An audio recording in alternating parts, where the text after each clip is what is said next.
AC चल रहा है। बताओ आज हम लोग की किस्मत देखिए कि लाइट कट ही नहीं रही है। इतना आधी पानी आने के बाद फिर भी लाइट है ऐसे बोल रही है। ठंडी लग रही है। एसी देखिए नहीं नहीं डांस करने में गर्मी आ जा रहा है। दीदी इन्हें तो चला खाई चार्ज पे लगाई रिकॉर्डिंग चल रही ए भाभी का करी जाए तो बर्तन सुनिए चाटो और आनंद लीजिए। दीदी के चैनल को ज्यादा से ज्यादा सपोर्ट करिए, ढेर सारा प्यार आशीर्वाद दीजिए।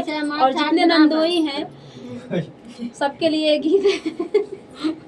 अब आ चालू कितने नंदोई हैं? हमारे मतलब नंदोई हैं भैया, दो नंदोई हमारे भी हैं। हमारे 10 नंदोई हैं। हमारे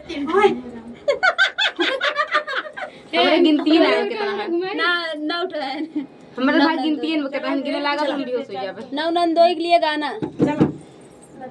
चलिए भाई। जब वायरल हो जाए के लोग चैनल हम लोग लाइट चल गई, बखानी दिया डोम घर चली गई।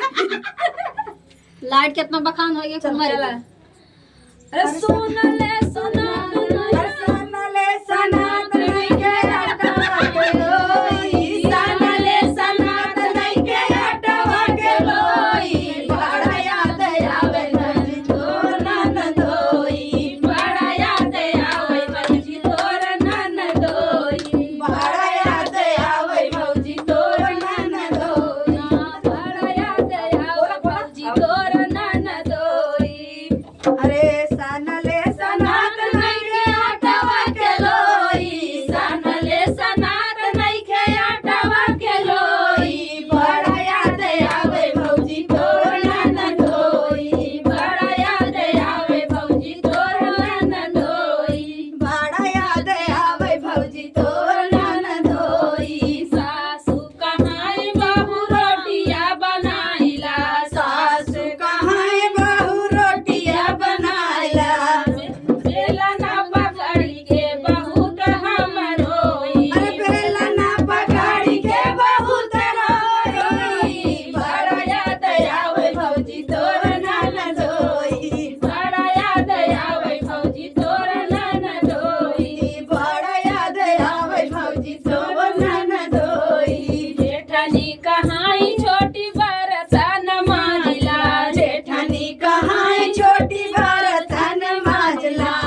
खाना।